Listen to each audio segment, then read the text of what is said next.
नमस्कार, news point लेकर हाजिर हूं मैं राजीव। तो आज बात जो है एक बार फिर से कांग्रेस पार्टी की। आपने पिछले कुछ सालों से कुछ इस तरह की बातें सुनी होंगी कि कांग्रेस में दम नहीं रहा, अब कांग्रेस अब खत्म हो गई है या हो रही है, कांग्रेस में कोई नेता नहीं बचा जो लोगों को जोड़ सके। ऐसे कई दावे जो हैं वो बीते सालों में बीजेपी से लेकर के मीडिया तक, मेन स्ट्रीम मीडिया की बात कर रहा हूं, तक किए जाते रहे। बीजेपी की तो कोशिश भी यही रही है कि इस देश के लोग कांग्रेस का नाम तक भूल जाएं, लेकिन अब बिल्कुल इसका उल्टा हो रहा है। मीडिया चाहे न चाहे कांग्रेस की हलचलों पर बात करना उसकी अब मजबूरी हो गई है। बीजेपी के नेता कांग्रेस और राहुल गांधी को घेरने के लिए रोजाना ट्वीट करते हैं। भारत जोड़ो यात्रा के कारण राहुल गांधी की लोकप्रियता में जबरदस्त इजाफा हुआ है और इसके साथ ही कांग्रेस अध्यक्ष पद के चुनाव को लेकर भी राहुल गांधी ने जो फैसला लिया है उससे उनके विरोधी हैरान हैं कि अब उन पर क्या कहकर हमला करें। दरअसल राहुल गांधी ने अध्यक्ष पद के नामांकन के लिए साफ इनकार कर दिया है, यानी वो अब उम्मीदवारी अपनी नहीं यहां साबित करने जा रहे हैं, यानी वो उम्मीदवार नहीं होने जा रहे हैं। और इस तरह तय है कि अब कांग्रेस अध्यक्ष कोई गैर गांधी परिवार का होगा, यानी गांधी परिवार से कोई नहीं होगा। तो कुल मिलाकर देश का मौजूदा जो परिदृश्य है वो ये है कि जिस कांग्रेस को खत्म करने का दावा बीजेपी ने किया था उसके विपरीत कांग्रेस अपनी शान में आगे बढ़ती चली जा रही है। बेशक कांग्रेस के भीतर इस वक्त कई तरह की हलचलें हैं, जैसे कि उसका नया अध्यक्ष कौन होगा, क्या अध्यक्ष के लिए चुनाव निर्विरोध होगा, क्या G23 के नेताओं में से कोई चुनाव लड़ने आगे आएगा क्या, और ऐसे कई सवाल कांग्रेस के भीतर भी उठ रहे हैं। इसके अलावा भारत जोड़ो यात्रा की हलचलें भी अलग ही हैं। हर दिन कोई न कोई नया नेता राहुल गांधी के साथ कदमताल करने आगे आ रहा है। ऐसी तमाम हलचलों से कांग्रेस लगातार सुर्खियों में बनी हुई है, लेकिन इन हलचलों से बीजेपी में खलबली दिखाई दे रही है और इस खलबली के कारण बीजेपी रोजाना ऐसे ऐसे दांव चल रही है जो उस पर ही उल्टे पड़ रहे हैं। टी शर्ट की बात आपने सुनी होगी। जी हां, राहुल गांधी की टी शर्ट और आलिशान कंटेनर, ये दोनों जो दांव हैं उसका हाल बीजेपी ने देख लिया, फिर भी वो नहीं संभली। पिछले दिनों एक मुस्लिम बच्ची के राहुल गांधी के साथ चलने पर उसके कपड़ों की पहचान संबित पात्रा ने की। ये आप देख रहे हैं राइट साइड में जो विंडो है उसमें, और संबित पात्रा ने जो लिखा वो भी आप फुल स्क्रीन ले आइए जरा, जो लिखा है इन्होंने ट्वीट में वो भी दिखाई दे आराम से।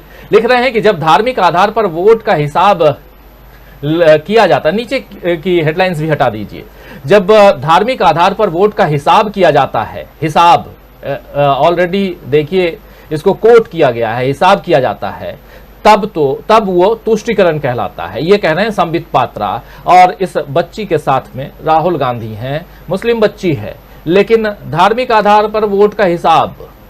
इसके बाद कुछ और तस्वीरें आपको दिखाना चाहता हूं, उसको भी ले आइए एक विजुअल के रूप में, राइट साइड में ही लेकर आइए। ये नहीं, दूसरी तस्वीर जो है, दूसरा विजुअल जो है वो दिखाइए, जिसमें ये देखिए कुछ बच्चे हैं, अलग अलग विजुअल्स हैं, और ये सब केरल की तस्वीरें, कुछ बच्चियां डांस कर रही हैं, कुछ लोग हैं, बुजुर्ग भी हैं, महिलाएं हैं, सब हैं अलग अलग ढंग से। तो संबित पात्रा की तस्वीर के अलावा ये सारी तस्वीरें आप देख रहे हैं, लेकिन यहां भी बीजेपी घिर गई है, क्योंकि राहुल गांधी के साथ तो हर वर्ग, हर उम्र और हर धर्म के लोग चल रहे हैं। अब आज फिर बीजेपी घिर गई है, जब भारत जोड़ो यात्रा के रेस्ट डे को, आज रेस्ट डे है। आपको पता ही है कि पिछले 2 दिनों से मैं भी केरल में था, आज लौट के आया हूं, वहां रेस्ट डे। तो अपने को तो काम करना है, स्टूडियो से अब आप लोगों के सामने हैं, और बाकी जो पदयात्री हैं वो आज आराम कर रहे हैं, और आराम ही नहीं, उनका मेडिकल चेकअप और तमाम तरह की जो तैयारियां आगे कैसे बढ़े उसके लिए वो कर रहे हैं, अपनी तैयारियों में जुट गए हैं, आराम भी कर रहे हैं। लेकिन रेस्ट डे को बीजेपी ने पीएफआई की हड़ताल से जोड़ने की कोशिश की। आपको बता दूं कि बीजेपी नेता कपिल मिश्रा ने ट्वीट किया था कि पीएफआई और इस्लामिक जिहादी संगठनों ने आज हड़ताल का आह्वान किया और कांग्रेस ने आज अपनी पदयात्रा रोक दी। इससे घटिया और शर्मनाक कुछ नहीं हो सकता है।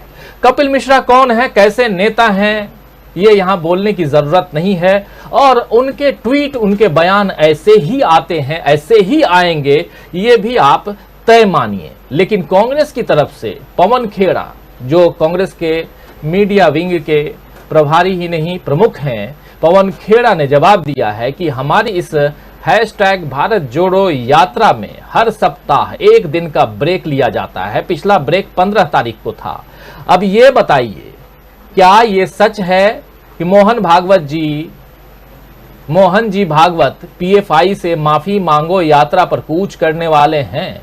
ये कह रहे हैं पवन खेड़ा, कांग्रेस मीडिया प्रमुख हैं, मीडिया विंग के प्रमुख हैं, और इन्होंने जवाब दिया है कपिल मिश्रा को। पीएफआई के नाम पर कांग्रेस को जो घेरने की कोशिश कर रहे थे, जो बीजेपी घेरने की कोशिश कर रही है, तो इस जवाब के साथ कांग्रेस ने संघ और बीजेपी पर तंज कसा है, क्योंकि पिछले दिनों मोहन भागवत ने मुस्लिम समाज के कुछ विशिष्ट लोगों से मुलाकात की थी, जिससे समझ आता है कि बीजेपी अब इस बात से घबरा रही है कि अगर भारत जोड़ो यात्रा के कारण कांग्रेस की लोकप्रियता बढ़ी और मुस्लिम समाज फिर से कांग्रेस के साथ जुड़ जाएगा, तो बीजेपी के लिए चुनाव में जीतना मुश्किल होगा। गुजरात और हिमाचल प्रदेश के बाद कर्नाटक, त्रिपुरा, मध्य प्रदेश, राजस्थान, छत्तीसगढ़ और जम्मू कश्मीर के इन तमाम राज्यों में चुनाव हैं, और इन चुनावों में भी बीजेपी के लिए मुश्किल हो सकती है।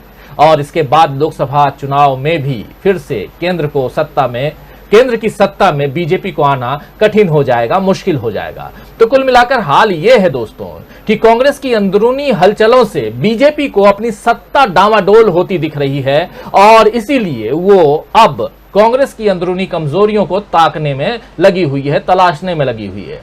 जिस तरह गोदी मीडिया इस वक्त सचिन पायलट को चर्चा में ला रहा है, जी हां, इसकी चर्चा अगर ना करूं तो शायद मेरा जो शुरुआती अपना उद्बोधन है वो शायद पूरा ना हो। तो सचिन पायलट लगातार पिछले 2 दिनों से चर्चा में है। अभी परसों सचिन पायलट राहुल गांधी के साथ कदम ताल करते हुए देखे गए थे कोच्चि में। उसके बाद कल मुख्यमंत्री राजस्थान के अशोक गहलोत कदम ताल करते हुए दिखाई दिए थे कोच्चि में, और इधर ये दोनों मीडिया में भी कदम ताल कर रहे हैं। तो उससे समझ में आ रहा है कि ये सब प्रायोजित तरीके से हो रहा है, खासकर सचिन पायलट के लिए तो कहा ही जा सकता है। आप जानते हैं दोस्तों कि राहुल गांधी के इनकार के बाद अशोक गहलोत ने ऐलान किया है कि वो अध्यक्ष पद के लिए आगे आएंगे। चर्चा काफी गर्म है कि अब अशोक गहलोत के बाद राजस्थान के सीएम का पद सचिन पायलट को मिलेगा या नहीं। आपको याद होगा कि सचिन पायलट के कारण राजस्थान की कांग्रेस सरकार किस तरह खतरे में पड़ गई थी।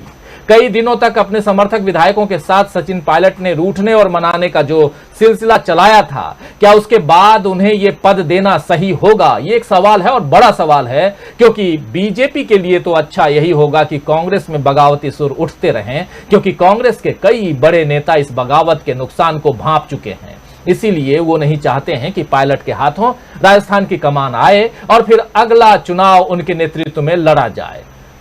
अशोक गहलोत ने मौजूदा विधानसभा अध्यक्ष सीपी जोशी का नाम इस पद के लिए आगे बढ़ाया है। ऐसी चर्चा भी है।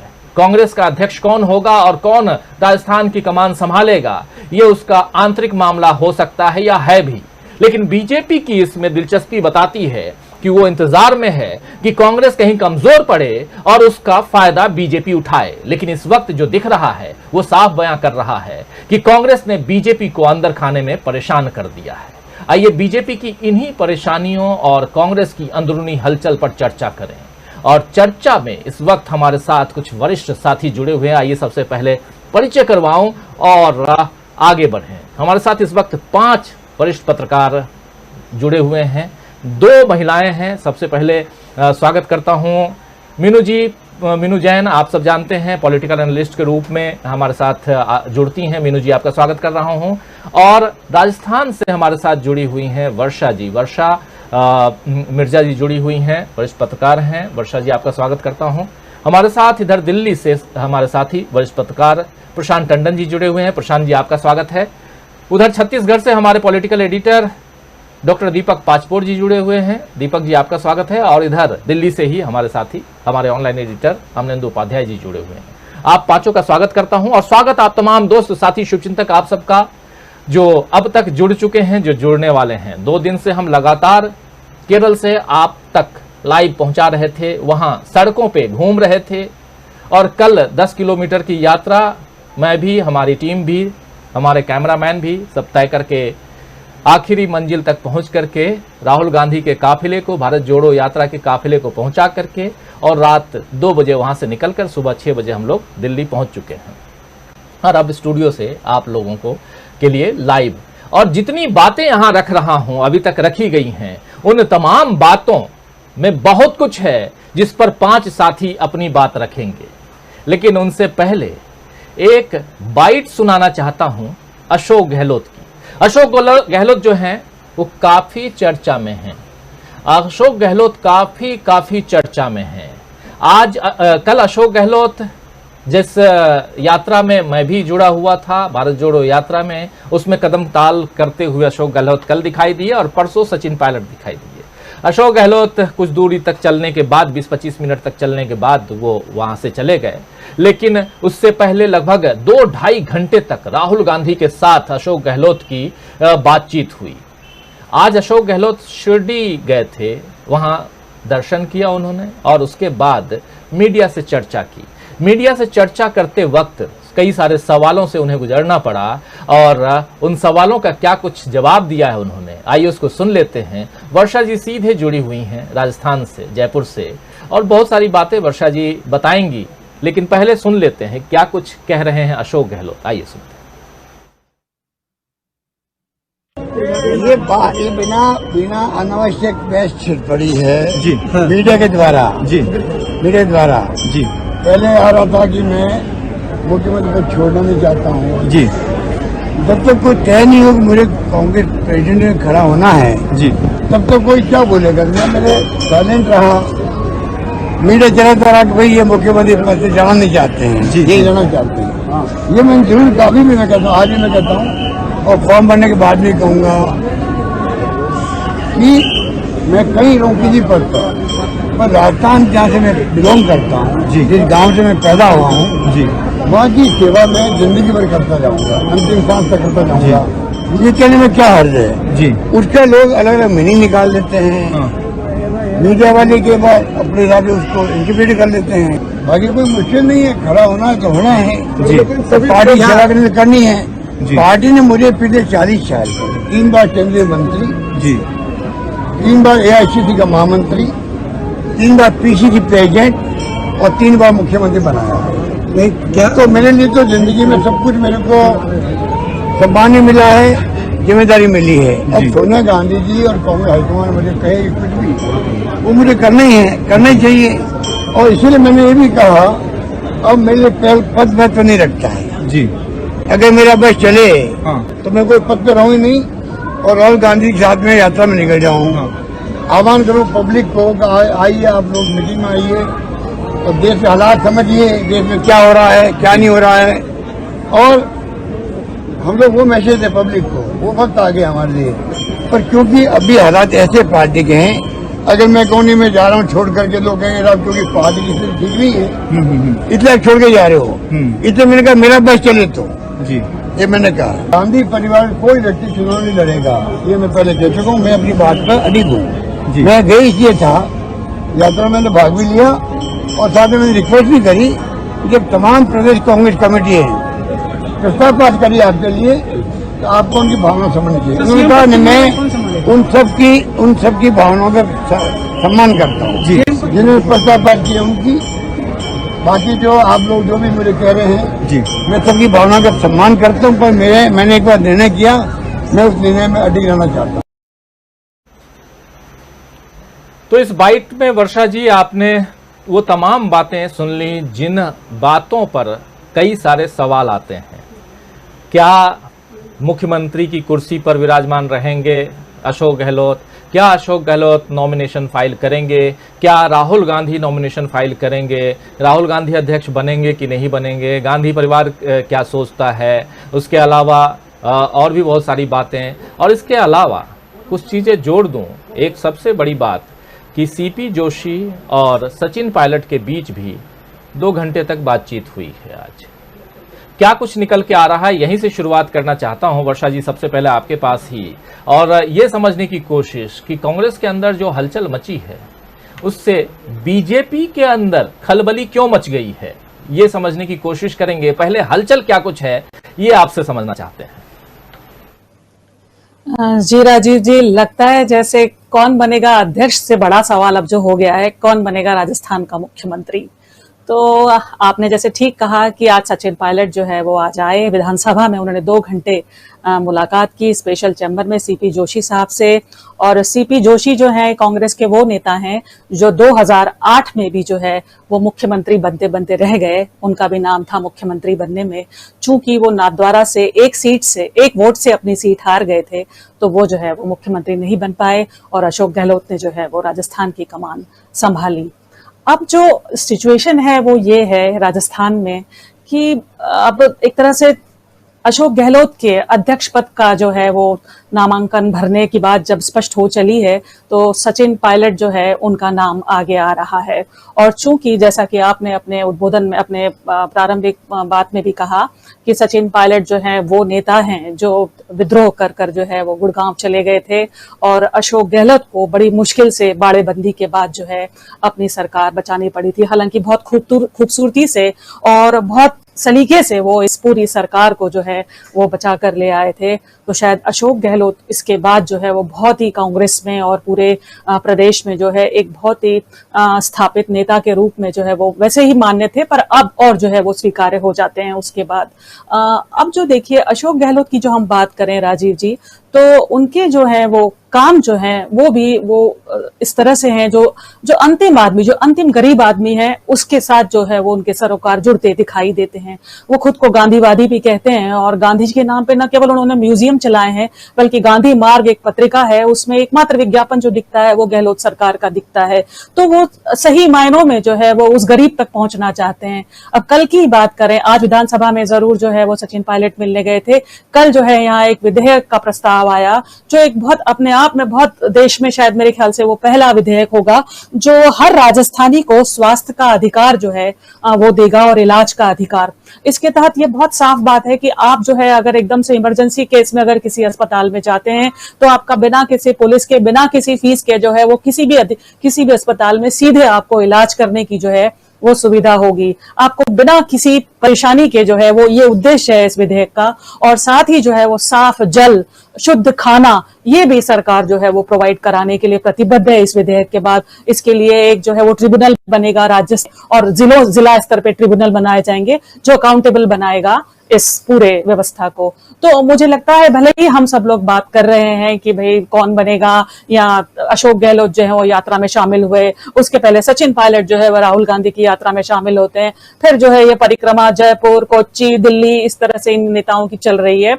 लेकिन बावजूद इसके मुझे लगता है कि एक सर्वमान्य ऐसा नाम आएगा जो राजस्थान को भी स्वीकार होगा। और अशोक गहलोत की भूमिका इस समय शुरू में जरूर लग रहा था कि सचमुच उन्हें राजस्थान से मोह है, और कहीं कहीं ये भी लगा कि वो अध्यक्ष पद की तुलना में उन्हें राजस्थान का मुख्यमंत्री होना ज्यादा प्रिय है। मैं संकोच कहूंगी ये बात, क्योंकि वो राजस्थान से उनके लगाव को भी बताता है।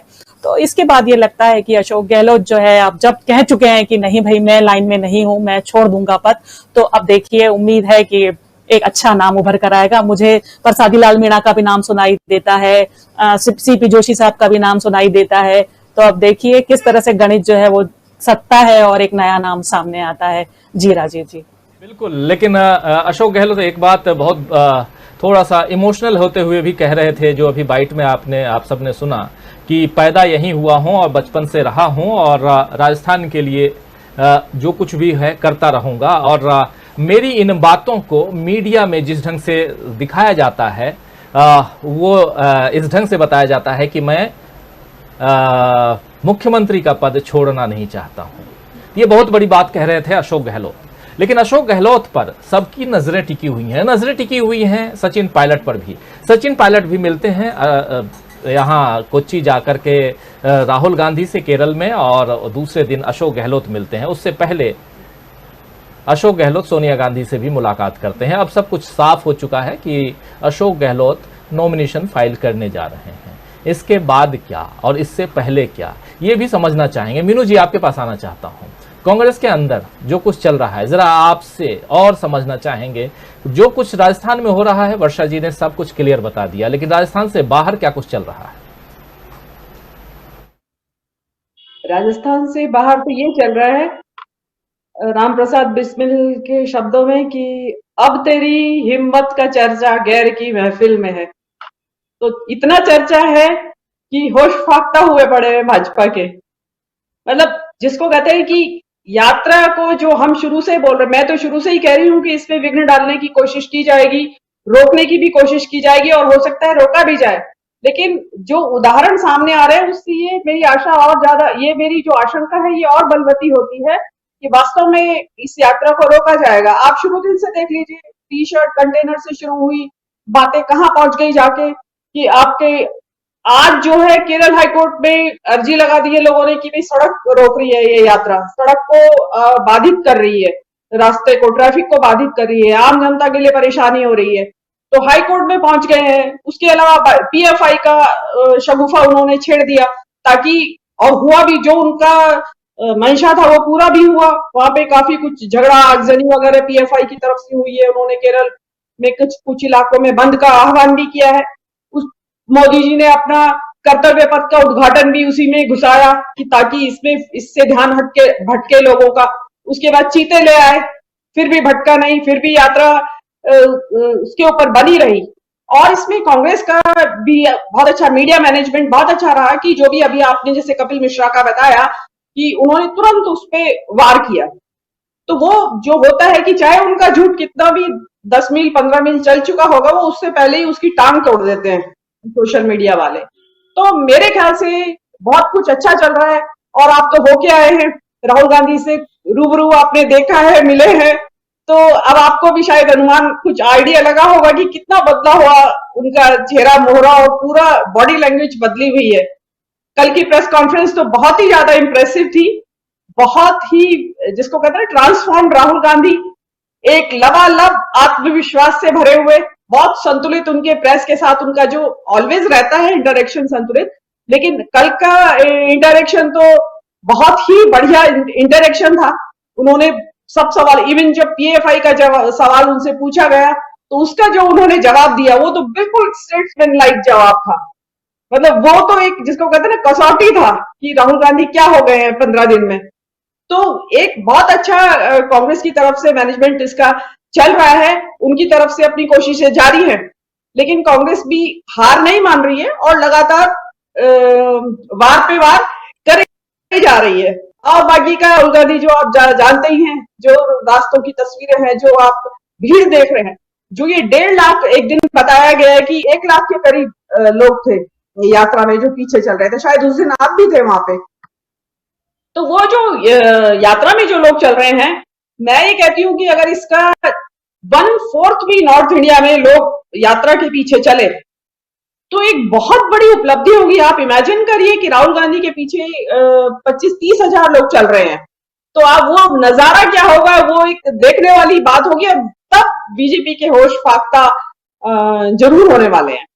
तो ये चीज चल रही है, लेकिन इसमें ये हुआ है कि बीच में ये थोड़ा राजस्थान का मुद्दा आ गया है, तो वो थोड़ा सा, जिसको कहते हैं कि हेडलाइंस थोड़ा उधर चली गई है। और चली क्या गई है, जो गोदी मीडिया और सरकार का ज्यादा इंटरेस्ट इस चीज में है कि बात यात्रा की ना हो, अध्यक्ष पद की हो, लेकिन उनको यह है कि इनडायरेक्टली उनके ऊपर ही इसका बुमरैंग कर रहा है। ये चीज वापस आके उन्होंने मारा गुल्ली से पत्थर और वापस आके लगा उन्हीं को।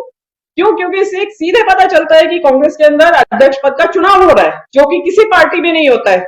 आप ऊपर से लेके नीचे तक क्षेत्रीय दलों में, नेशनल पार्टीज में, कहीं भी देख लीजिए, कहीं पे भी वो नहीं हो रहा है। और उसके बाद भी लोग उसमें लोगों ने कहना शुरू कर दिया है कि भाई इलेक्शन तो हो रहा है।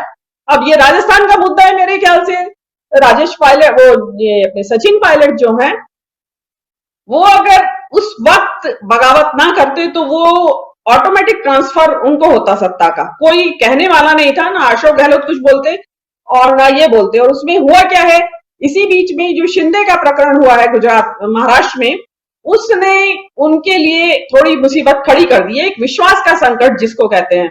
अगर ये शिंदे प्रकरण ना हुआ होता तो भी शायद जो 2020 में उन्होंने बगावत की थी वो बैकड्रॉप में चली जाती। और अब क्या हो गया है कि ये शिंदे का जो प्रकरण हुआ है, उससे एक विश्वास का जो संकट पैदा हुआ है, शायद वो एक बहुत बड़ी बाधा है सचिन पायलट के मार्ग में। और और जो अगर इसके बारे में अगर जैसा कि खबरें बाहर आ रही हैं कि हाईकमान चिंतित है इस बात से, मतलब सोच रहे हैं इस एंगल को भी, और कहा भी जा रहा है कि अगर शिंदे हो गया, महाराष्ट्र का वाला शिंदे का प्रकरण राजस्थान में दोहराया गया तो एक मतलब जगहंसाई होगी, और भारत यात्रा का जो इंप्रेशन है वो तो डेफिनेटली नील हो जाएगा। तो ये मेरा कहना था राजीव। बिल्कुल बिल्कुल, भारत जोड़ो यात्रा अपने आप में मील का पत्थर साबित हो रहा है और राहुल गांधी जो एक चेंज राहुल गांधी नजर आ रहे हैं। जिस प्रेस कॉन्फ्रेंस की आप बात कर रही थी उस प्रेस कॉन्फ्रेंस में मैं भी था, मैंने भी एक सवाल राहुल गांधी से पूछा था और उसके अलावा राहुल गांधी से सबसे ज्यादा जो सवाल पूछे गए वो वही सवाल कि अध्यक्ष बनेंगे नहीं बनेंगे, इसको लेकर के क्या कहना है। राहुल गांधी हर ऐसे सवाल पे एक आध जवाब के बाद सबने सुना, आपने भी सुना है मीनू जी, यही कि पिछले मैंने जो 15 दिन पहले जो प्रेस कॉन्फ्रेंस में जो बातें कही थी उस बात को फिर से आप रिपीट कर लीजिए, याद कर लीजिए जो कहा था। तो कुल मिलाकर के ये है कि राहुल गांधी अपना मन बना चुके हैं और राहुल गांधी की सबसे बड़ी जो खासियत ये है, खास बात उसमें ये कि अब एंजॉय कर रहे हैं इस यात्रा को।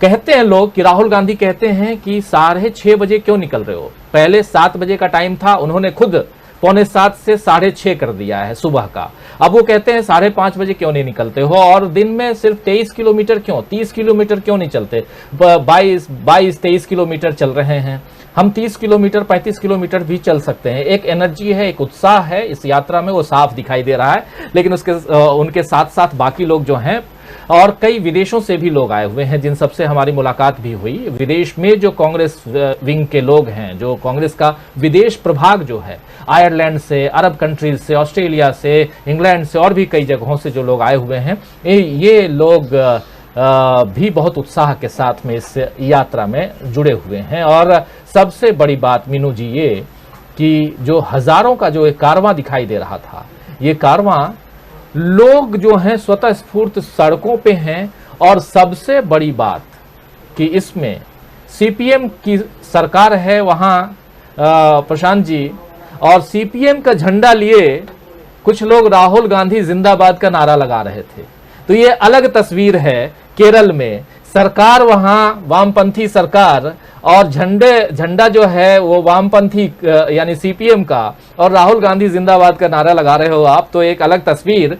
क्या ये तस्वीर आगे भी देखने को मिलेगी जब कर्नाटक में यात्रा आएगी? क्या ये तस्वीर उसके बाद जैसे जैसे उत्तर भारत की ओर बढ़ेगी ये यात्रा तब भी देखने को मिलेगी? ये देखने का इंतजार जरूर है। लेकिन इस यात्रा में कई बार हम भी जाएंगे। अभी तो केरल चूंकि शुरुआती दौर में कन्याकुमारी हम लोग नहीं पहुंच पाए थे, तो केरल हम लोग गए, उस समय नहीं जा पाए थे कुछ कारणवश, लेकिन अभी गए और आगे भी जाकर के यही समझने की कोशिश कर रहे हैं। और आप लोगों तक ये पहुंचाने की कोशिश हमारी रहेगी कि इस यात्रा को लेकर के जितनी बातें हो रही हैं उससे इतर राहुल गांधी बहुत आगे निकल चुके हैं, कांग्रेस पार्टी बहुत आगे निकल चुकी है, ये तय मानिए।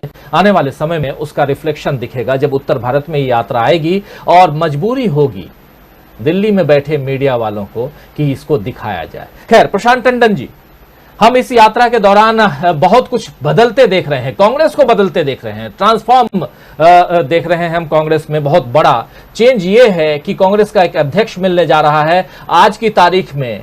आज 24 तारीख भी नहीं है, आज 23 है। कल से नॉमिनेशन की शुरुआत हो रही है। 30 तारीख तक हम ये भी नहीं कह सकते कि राहुल गांधी नहीं बन सकते हैं अध्यक्ष। 99% नहीं बन रहे हैं, लेकिन हो सकता है 1% वो बन जाए। हम ये भी नहीं कह सकते कि अशोक गहलोत बन ही रहे हैं, हो सकता है ना बने। हम ये भी नहीं कह सकते कि सचिन पायलट जो हैं वो राजस्थान के मुख्यमंत्री नहीं बन सकते, हो सकता है वो बन जाएं। तो बहुत सारी चीजें हैं, जब हम पत्रकारिता करते हैं तो यहां बहुत सारी चीजें सूत्रों के आधार पर कह करके अपना पल्ला जरूर झाड़ देते हैं और जो पाठक, रीडर, दर्शक होते हैं उनके हवाले कर देते हैं। आप क्या कुछ देख रहे हैं? दिल्ली में बैठे हैं, लेकिन बहुत कुछ आप तक भी आ रही हैं। और खासकर जो ये ट्रांसफॉर्मेशन देख रहे हैं कांग्रेस के अंदर, इस ट्रांसफॉर्मेशन से जो हलचल मची हुई है, जो खलबली मची हुई है बीजेपी में, उसको किस ढंग से देख रहे हैं? क्योंकि एक बच्ची की तस्वीर जो संबित पात्रा ट्वीट करते हैं उस पर भी वो घिर जाते हैं। जब एक टी शर्ट पर ट्वीट किया जाता है उस पर भी घिर जाती है बीजेपी। जब कंटेनर पर ट्वीट किया जाता है उस पर भी घिर जाती है बीजेपी। जब एक पादरी से बातचीत करते हुए एक तस्वीर, एक विजुअल को ट्वीट किया जाता है, उस पर भी बाद में बीजेपी कुछ नहीं बोल पाती है। तो इस यात्रा में शुरू से लेकर अभी तक जब जब बीजेपी ने घेरने की कोशिश की, कांग्रेस बिल्कुल पाक साफ बाहर निकलती गई है। क्या यही खलबली है बीजेपी के अंदर या कुछ और है? प्रशांत जी। राजीव जी, मैं बीजेपी कांग्रेस के दायरे से थोड़ा सा अलग हट के अगर बात करें, क्योंकि आप वहां से होकर आए हैं और वहां के एम्बियंस को, वहां के माहौल को आपने महसूस किया है, और साथ में दिल्ली से आप बर्ड आई व्यू भी देखते हैं। देखिए, जब इस दौर का इतिहास लिखा जाएगा भविष्य में कभी भी, तो राजस्थान का मुख्यमंत्री कौन हुआ और कांग्रेस का अध्यक्ष कौन बन गया, वो उस सफ़े के फुटनोट में भी नहीं आएगा। तो ये छोटी घटनाएं हैं, ये होती रहेंगी, सामान्य राजनीति है। दूसरी बात राजीव जी ये है कि जो हम पत्रकार लोग हैं, जो तमाम बुद्धिजीवी हैं, जो इन विषयों पर लिख रहे हैं, और समाज में भी जो संदेश है, जो चर्चाएं हैं, वो बहुत नफे नुकसान की चर्चाएं हैं कि कितनी सीटें मिलेंगी, क्या क्या कांग्रेस चुनाव जीत जाएगी, गुजरात के चुनाव में क्या होगा, राजस्थान के चुनाव में क्या होगा, हिमाचल के चुनाव में क्या होगा, और बड़ी सारी पॉलिटिकल कैलकुलेशन हमारे जो विशेषज्ञ लोग हैं, विश्लेषक हैं, वो कर रहे हैं। मेरा ध्यान उस तरफ नहीं जा रहा है। मेरा ध्यान दूसरा जो दृश्य आप देख कर आए वहां से राजीव जी, आप देखिए कि यात्रा शुरू होने से पहले और अभी भी बाकी देश में क्या माहौल है। हमारे डेमोक्रेटिक इंस्टीट्यूशंस लगभग खत्म हो चुके हैं, लोगों का विश्वास अदालतों से पे कम हुआ है कि इंसाफ मिलेगा, खासकर अल्पसंख्यक समाज में और दलित समाज में, हाशिए के समाज में। इलेक्शन कमीशन एक सरकार के दफ्तर की तरह काम कर रहा है बजाय कि एक कॉन्स्टिट्यूशनल बॉडी के। मीडिया नफरत फैलाने का काम कर रहा है खुलेआम, बिल्कुल रेडियो रवांडा की तर्ज पे दंगाई हो चुका है ये मीडिया। इस तरीके आप देखिए कि किस तरीके से जेनोसाइड की कॉल, कत्लेआम की कॉल दी जा रही है। कोई किसी पे तेजाब फेंक रहा है, कोई तलवारें लेकर निकला हुआ जुलूसों में। इतनी नफरत समाज में भर गई है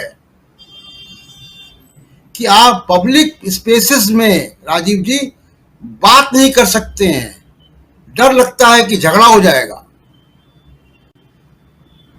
अब इस समाज में उत्सव नाम की चीज ही खत्म हो चुकी है। उत्सव जो हो रहे हैं वो सरकारी उत्सव हो रहे हैं, उद्घाटन, जहां कैमरे लगे हुए हैं, बड़े बड़े विज्ञापन है, ये सारी चीजें हैं। तो समाज के अंदर जो एक प्राकृतिक रूप से इंसानियत होती है, खुशी होती है, करुणा होती है, वो सारी क्वालिटीज कम हो रही हैं। महंगाई, बेरोजगारी सर पर है। तो कुल मिला के ये प्रेशर कुकर जो है, इसके ऊपर बहुत दबाव है। और मैं इस यात्रा को इस नजर से देख रहा हूं कि इस प्रेशर कुकर के नीचे की आंच को वो कम करेगी यात्रा, और कम किया भी है। जहां से होकर गुजर रही है वो धीमे धीमे असर यहां भी आएगा। आप तुलना कीजिए कि जिस तरीके की तस्वीरें यात्रा से आ रही हैं, बूढ़ी औरतें, बच्चे, और चेहरे पे वास्तविक खुशी, अंदर से आने वाली खुशी, ये तस्वीरें उत्तर भारत से मिलना बंद हो चुकी हैं। कोई पारिवारिक तस्वीर लोग डालते हो उत्सव की इंस्टाग्राम या फेसबुक या ट्विटर में, उसके अलावा सामाजिक रूप से ये जो खुशी है, करुणा है, ये जो इंसानी फितरत है, वो आना बंद हो चुकी है। तो मुझे लगता है कि जो नैतिक मूल्यों की कमी समाज में आई है, जो हमने करुणा का एक भाव खो दिया है, जो संवैधानिक संस्थाओं पे सवाल उठाने का जो हक है, उसको हम नजरअंदाज कर रहे हैं। एक नागरिक होने का बोध हम खो चुके हैं। ये यात्रा शायद वो सूखे हुए कुएं को में कुछ पानी डालेगी। अभी तक ऐसा संकेत मुझे लग रहा है।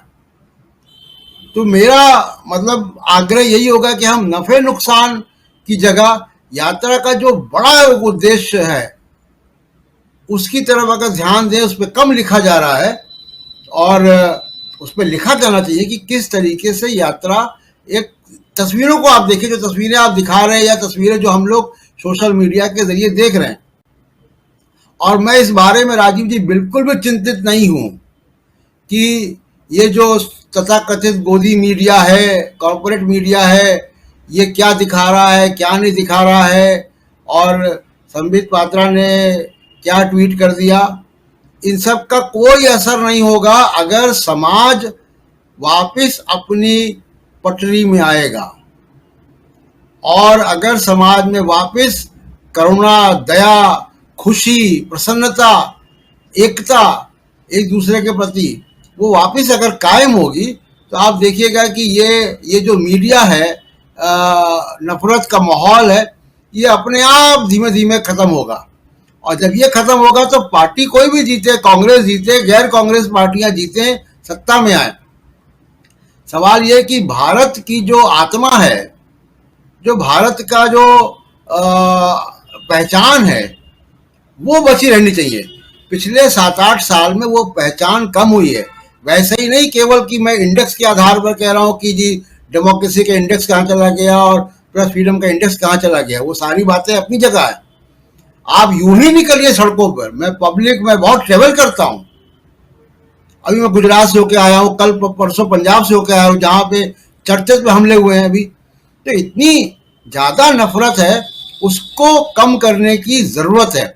और इस वक्त राजीव जी, आखिरी बात कह के अपनी बात खत्म करूंगा कि साहित्य में बहुत कुछ, दीपक जी रोशनी डालेंगे इस पे, साहित्य में उत्तर भारत में, कम से कम हिंदी साहित्य में ऐसा कुछ नहीं हो रहा है, या मुझे मालूम नहीं है कि जो आपको एक उम्मीद की किरण दिखाए।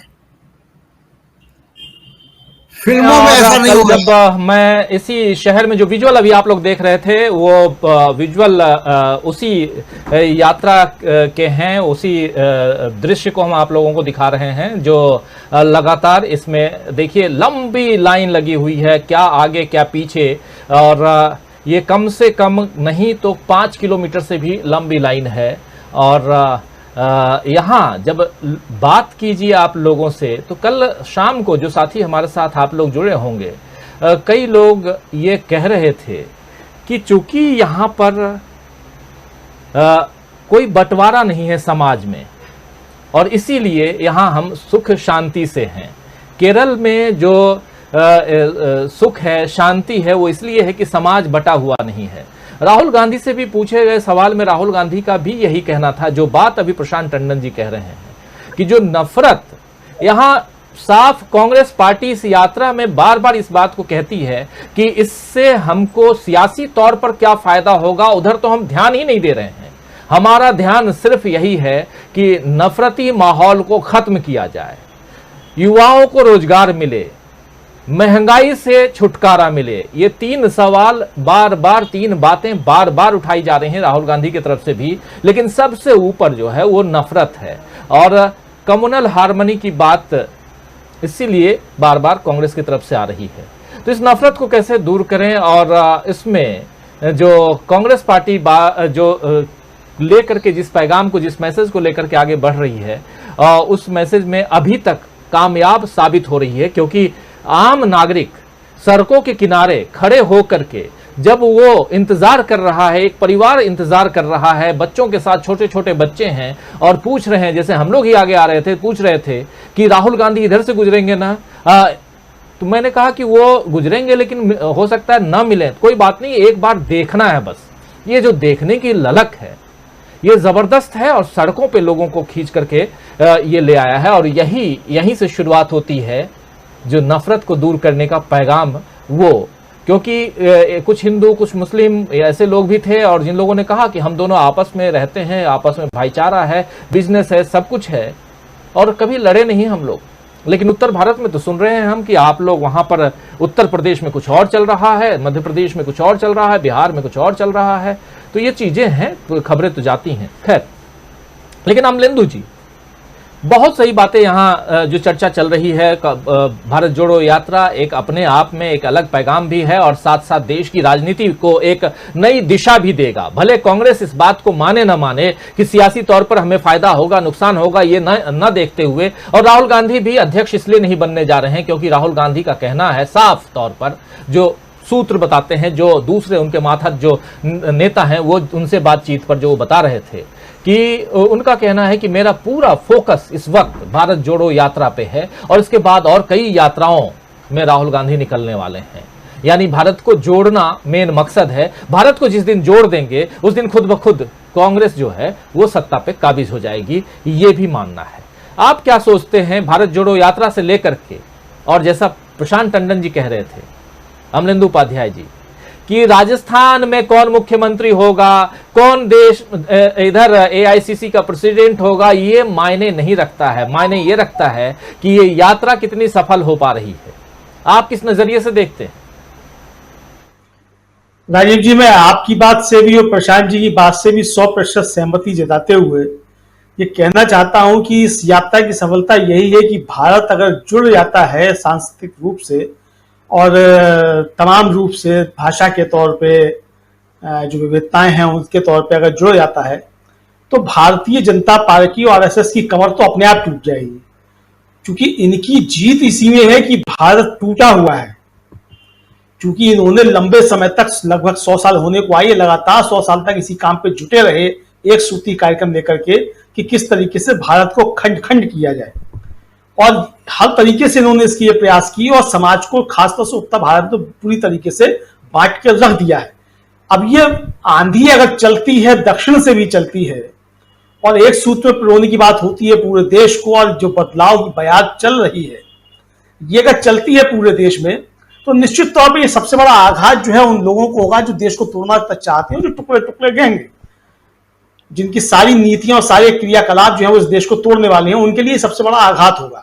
मुझे लगता है कि राहुल गांधी जिस उद्देश्य को लेकर के चल रहे हैं और बार बार जिस उद्देश्य को कह रहे हैं, क्योंकि देखिए कांग्रेस का सरकार बनना कोई इतना महत्वपूर्ण बात नहीं है। महत्वपूर्ण चीज ये है कि जो आइडिया ऑफ इंडिया जिस था कांग्रेस का या महात्मा गांधी का या पंडित नेहरू का, जो पूरे हमारे राष्ट्रीय स्वतंत्रता संग्राम के आंदोलन के दौरान जो एक नए भारत की परिकल्पना थी कि नया भारत कैसा हो आजादी के बाद, उसकी दिशा में जो काम हो रहे थे उनको जो रोकने का काम हुआ है कि क्या भारत उस रास्ते पे लौट पाएगा जो आज आजादी के बाद का सपना हमारे स्वतंत्रता संग्राम के सेनानियों ने देखा था, जो तस्वुर किया गया था कि नया भारत इस तरीके का होगा जिसकी दिशा में लगातार 70 साल तक काम हुआ। उस दिशा में जो हम बढ़ रहे थे, क्या उस दिशा में हम आगे बढ़ते रहेंगे? और भारत जो है 2047 तक की जो बात कही जा रही है वो 47 और 36 की बात छोड़ दीजिए, मतलब कुल मिलाकर के भारत उस दिशा में आगे बढ़ेगा, वो सपना साकार होगा कि नहीं होगा? तो मुझे लगता है कि राहुल गांधी जिस नेक उद्देश्य को लेकर के आगे बढ़ रहे हैं, तो निश्चित तौर पर जो नापाक लोग हैं जिनको हर मामले में पाकिस्तान दिखाई पड़ता है, तो ऐसे नापाक लोगों की इरादों पर जो है निश्चित तौर पर तुषारापात होगा। इसीलिए जो है बेचैनी बढ़ती जा रही है। अब जैसे कि आपने बताया कि, और मैंने भी देखा है, संबित पात्रा ने ट्वीट किया जो कपड़ों से पहचान देते हैं, लेकिन संबित पात्रा ने दूसरा ट्वीट नहीं किया कि बच्ची जो है वो कृष्ण के वेश में जो है राहुल गांधी से चिपट रही है। ये आपने ट्वीट नहीं किया क्योंकि आप तो कपड़ों से पहचान लेते हैं। दूसरी चीज, आप इस यात्रा के अंदर देखिए राजीव जी, दीवानगी मोदी जी के लिए भी लोगों में है। ऐसा नहीं कि मोदी जी के लिए लोगों में दीवानगी नहीं है, लेकिन राहुल गांधी के प्रति जो दीवानगी है और मोदी जी के प्रति जो दीवानगी, उसमें एक मूलभूत अंतर है। मोदी जी के प्रति दीवानगी आपके अंदर तब आती है जब आपके अंदर नफरत का जहर जो है वो आपके रोम रोम में भर जाता है। जब आपके वो नफरत का जहर बाहर निकलता है तब आपके मन में जो है वो मोदी जी के प्रति प्रेम उमड़ता है। और राहुल गांधी के प्रति जो प्रेम उमड़ रहा है लोगों का, वो उनका प्रेम उमड़ रहा है जिनके रोम रोम के अंदर जो है प्रेम और करुणा बसी हुई है। जैसा कि प्रशांत जी ने कहा कि मतलब करुणामय भारत जो है, तो उसकी तरफ जो हम बात की जा रही है, तो वो करुणा जो है वो निकल करके आ रही है। आप देखिए कि कोई लड़की आती है और आकर के राहुल गांधी से चिपक जाती है और वो बोलना चाहती है, उसके मुंह से कुछ निकल नहीं रहा, भाव विवल हो जाती है। इस तरीके के दृश्य आपने क्या कभी मोदी जी के साथ या अटल जी के साथ या तमाम जो हमारे संघ परिवार के लोग हैं उनके साथ आपने कभी देखे? किसी के नहीं देख सकते आप। क्योंकि मूलभूत अंतर यही है करुणा और नफरत का। क्योंकि जो नफरत पैदा करने वाले लोग हैं उनके प्रति दीवानगी हो सकती है, इसमें कोई शक नहीं है, उनके लिए वो मरने मारने में उतारू हो सकते हैं, लेकिन ये करुणा का भाव जो है और ये भाव विह्वलता जो है ये नहीं हो सकती है। ये एक मूलभूत अंतर है जो मैं समझ पा रहा हूं, और हो सकता है और लोग भी इस चीज को समझते हो, लेकिन जनता जो समझ रही है और जो चीज से चीज निकल के आ रही है, निश्चित तौर पर ये चीजें सामने आ रही है। अब प्रशांत जी ने जिस बात की तरफ इशारा किया है भाई किस तरीके से जो है वो न्यायपालिका का संवैधानिक संस्थाओं का भी लिया जा रहा है। अब मैं सोशल मीडिया पर दो चीजें देख रहा था राजीव जी। अब हमारे जो वर्तमान सीजेआई जी हैं, जो कि एक बड़े नेता के पहले वकील भी रहे हैं, उनका कार्यकाल बहुत जल्दी समाप्त हो रहा है। अब एक विवादित पत्रकार हैं, वो हालांकि कहते अपने को ओबीसी का बड़ा नेता है, लेकिन मैं समझता हूं कि वो काम जो है वो मोदी जी के और संघ के एजेंडे पे ही करते हैं। उन्होंने एक फेसबुक पोस्ट डाली कि सरकार जो है वो न्यायपालिका के जजों का कार्यकाल 2 साल आगे बढ़ाने के लिए जा रही है। तो जाहिर सी बात है कि सीजीआई का कार्यकाल जो है वो नवंबर से बढ़ के आगे 2 साल के लिए हो जाएगा। अब अल्पसंख्यक कांग्रेस जो उत्तर प्रदेश की है उसके अध्यक्ष हैं शहनवाज आलम, उनका पिछले दिनों बयान आया कि सरकार जो काम खुद नहीं कर पा रही है उसको न्यायपालिका के जरिए करा रही है, और अपनी मानसिकता के उसने जज बैठाए हैं जिस तरीके से भर्ती की गई है उनके जरिए वो सारे फैसले कराना चाहती है। अगर ये दोनों बातें सही हैं, जो सोशल मीडिया की चीजें हैं और एक नेता का बयान है, अगर ये चीजें सही है तो निश्चित तौर पर देश के सामने एक गंभीर खतरा जो है आप देख सकते हैं, जिस तरीके से संवैधानिक संस्थाओं की क्षति हो रही है, जिस तरीके से उनकी विश्वसनीयता घट रही है।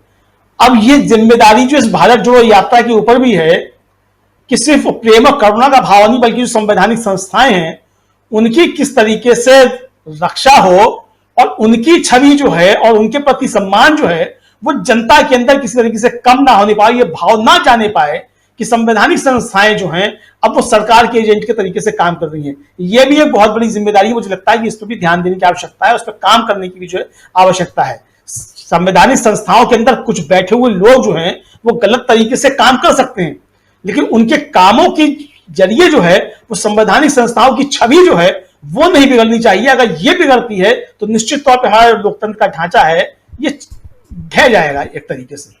ये भी जो एक बड़ी जिम्मेदारी मुझे लगता है, इस पे एक गंभीर काम करने की आवश्यकता है। कुल मिलाकर के मैं फिर कहूंगा कि जैसे प्रशांत जी ने भी कहा और बाकी सब लोगों ने भी कहा कि राजस्थान में कौन बनता है कौन नहीं बनता है वो अलग की चीजें हैं, लेकिन एक चीज में और ध्यान दिला दूं कि एक चीज तो साबित हो गई कि कांग्रेस के अंदर अब राहुल गांधी जो है निर्विवाद रूप से सबसे बड़े नेता हैं, वो चाहे अध्यक्ष बनते हैं या नहीं बनते हैं।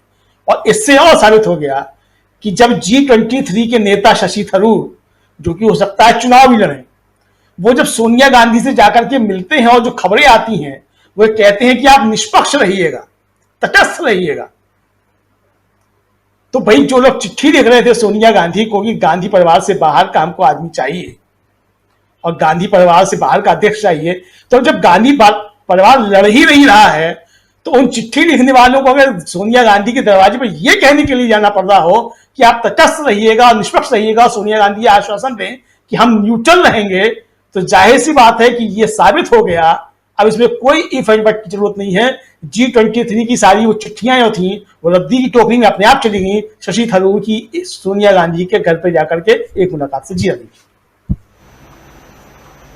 दीपक जी, क्या राहुल गांधी के इस अध्यक्ष पद की उम्मीदवारी न जताने से, यानी कि अध्यक्ष न बनने से, क्योंकि राहुल गांधी अगर उम्मीदवार बनते तो अध्यक्ष भी बनते, इसमें कोई दो राय नहीं, निर्विरोध भी हो सकता है कि बनते, न बनने से क्या एक बहुत बड़ा झटका कांग्रेस ने बीजेपी को दे दिया है? मैं बीजेपी की बात इसलिए कर रहा हूं क्योंकि अभी तक राहुल गांधी के इर्द गिर्द बीजेपी अपनी पूरी रणनीति बनाती रही है। इस विषय पे आगे जो अभी अब सेकंड अपना वो शुरू हो रहा है, हमारे और भी पैनलिस्ट जो साथी हैं, वर्षा जी, मीनू जी और प्रशांत टंडन जी, आप लोगों के विचार भी जानना चाहूँगा। क्या एक अपने आप में ये राहुल गांधी को अपने आप को अलग करना अध्यक्ष पद से, उम्मीदवारी से, कांग्रेस पार्टी ने बीजेपी को जबरदस्त झटका दे दिया है? इस रूप में देखा जाए, क्या किस रूप में आप देखते हैं दीपक जी? राजू जी, मेरा नजरिया कुछ एकदम अलग सा है। मैं 2-3 चीजें इस पे करूं कि इस यात्रा की अभी तक जहां पहुंची है इसके मुख्य रूप से 3 पार्ट है। पहला पार्ट है कुछ उसका सफल जो सफलता कुछ दिख रही है वो कुछ आशंकाएं और असफलताएं क्या हो सकती हैं। पहली सफलता तो जिसके बारे में अपन काफी चर्चा कर चुके हैं कि भारत जुड़ता हुआ नजर आ रहा है और नफरत कम हो रही है, लोग राहुल गांधी से जुड़ रहे हैं, कांग्रेस का बेस मजबूत हो रहा है, एटसेट्रा, बहुत सारी चीजें हैं, ये अच्छी बात है ये, और ये उसका उद्देश्य भी था। आशंका ये है जो हम पहले भी जताते रहे हैं कि दक्षिण भारत से निकलने के बाद इस यात्रा का क्या होगा और जम्मू कश्मीर तक वो किस तरीके से पहुंचेंगे, उसकी बहुत सारी आशंकाएं हैं। लेकिन ठीक है, उसको देखा जाएगा कि क्या क्या होता है इस यात्रा के साथ और यात्रा करने वाले जो लोग हैं वो उससे कैसे निपटते हैं। एक दो बार तो हमने ये भी बल्कि इच्छा भी जताई थी कि एक बार सरकार के बीच और यात्रा करने वालों के बीच वाकई शक्ति परीक्षण होना चाहिए। शक्ति परीक्षण का मतलब कोई पत्थरबाजी मारपीट नहीं, इनके नैतिक रूप से ये कितने सशक्त हैं और कश्मीर तक कैसे पहुंचते हैं ये देखना चाहिए। तीसरी बात, मुझे ऐसा लगता है कि राहुल गांधी अगर अध्यक्ष नहीं बनते तो शायद वो बीजेपी के एजेंडे को और बीजेपी की जो इच्छा है उसको कहीं न कहीं अप्रत्यक्ष रूप से पूरा करेंगे। उसका कारण मैं इसलिए कहूंगा, इस थोड़ा सा विस्तार से मैं जाना चाहूंगा इसके ऊपर। अशोक गहलोत 2-3 दिनों से कम आज की प्रेस कॉन्फ्रेंस से बड़े पॉजिटिव नजर आए, लेकिन असली बात यह है कि उनको जितना डैमेज करना था उन्होंने कांग्रेस को कर दिया। सबसे पहले उन्होंने कहा कि मैं 2 नहीं 3 पद संभाल सकता हूं पार्टी के लिए, जबकि इस समय पार्टी जो है एक झंझावात से तो गुजर ही रही है, एक बहुत बड़ी परीक्षा से गुजर रही है। आप हम सब जानते हैं कि ये जो इवेंट है, ये जो यात्रा इन्होंने की है, ये जिंदगी में बार बार कोई नेता नहीं निकाल सकता। ये वंस ए लाइफ टाइम ये एक यात्रा है। इस यात्रा के लिए सच बात तो ये है कि सारे नेताओं को एकजुट खड़े होकर सड़क पे आ जाना चाहिए था और तो ये कहना था कि जहां 2.5 साल 3 साल चुनाव नहीं हुए ना हुए, हम आगे देख लेंगे अपने इंटरनल चुनाव को। कौन सी पार्टी कहती कि आप इंटरनल चुनाव कराइए? सारी पार्टियों में किसी में तो चुनाव होता नहीं, विरोधी मतलब गैर कांग्रेसी पार्टियों में 2 साल 3 साल के बाद आप कर लीजिए। इसका हाल अब ये होगा जैसे एक गुजराती में कहावत है कि कौवे की जो नजर है वो छिछड़े पर रहती है। पूरी किसी जानवर की बॉडी पड़ी है, उसके ऊपर उसका ध्यान नहीं जाएगा, उसके जो छिछड़े गिरे रहते हैं या कसाई के मारे छिछड़े रहते हैं उसकी और उसके कौवों की नजर रहती है। तो इतना बड़ा इशू कांग्रेस लेके सामने आई है, सड़क पे आई है, और आपका ध्यान कहां है कि राजस्थान में कौन मुख्यमंत्री बनेगा, क्या मैं 2 पद संभाल सकता हूं, क्या मैं 3 पद संभाल सकता हूं। मुझे लग रहा है कि जितना डैमेज करना था उन्होंने कर दिया। आज उन्होंने जो कुछ कहा है वो थोड़ा बहुत अपनी से डैमेज कंट्रोल करने वाली बात है, लेकिन मेरा अपना मानना है कि कांग्रेस का नुकसान हो गया। 1998 की मैं आपको याद दिलाता हूं, जिनके बारे में कहा जाता था न खाता न बही, चचा कहे वही सही। आप याद कीजिए, सीताराम केसरी को अध्यक्ष बनाया गया था। उस अध्यक्ष की क्या दुर्गति हुई वो एक अलग बात है। आप सीने पे हाथ रख के कहिए कि अगर सीताराम केसरी अध्यक्ष रहते तो क्या यूपीए की वापसी सत्ता में हो पाती? शायद ही नहीं हो पाती है। ये देश जो है इसे, और एक और बात कि राहुल गांधी 3,500 किलोमीटर चलने के बाद जिस ऊंचाई पर रहेंगे और उनका जो कद होगा, उसके मुकाबले आप अशोक गहलोत ने कांग्रेस के किसी भी नेता को कंपेयर कीजिए।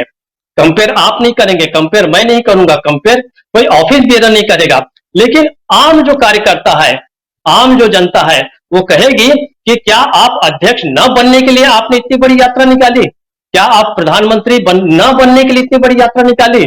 उस समय किसके पास क्या जवाब होगा? क्या अशोक गहलोत को कांग्रेस का अध्यक्ष बनाने के लिए, या संभावित रूप से अगर कांग्रेस जीत जाती है तो क्या प्रधानमंत्री अशोक गहलोत जैसे, मैं उनको कोई डीमिंग नहीं कर रहा हूं, मैं कोई उनकी शान में कोई गुस्ताखी नहीं कर रहा हूं, लेकिन जनता कंपेयर करेगी। क्यों राहुल के पीछे इतने सैकड़ों लोग जा रहे हैं, लाखों लोग जा रहे हैं? आपने बताया दूसरी पार्टी के लोग जा रहे हैं, बहुत सारे बीजेपी के लोग भी तारीफ कर रहे हैं कि हाँ इन्होंने बहुत जबरदस्त कदम उठाया है। तो राहुल को दरअसल कांग्रेस अध्यक्ष बनाने के लिए मेरा ऐसा ख्याल है कि दबाव आएगा। 15, 20, 25 दिनों के बाद सारा सिनेरियो चेंज हो जाएगा और कांग्रेस का आम कार्यकर्ता राहुल गांधी के अलावा किसी को स्वीकार नहीं करेगा, ऐसा मेरा मानना है।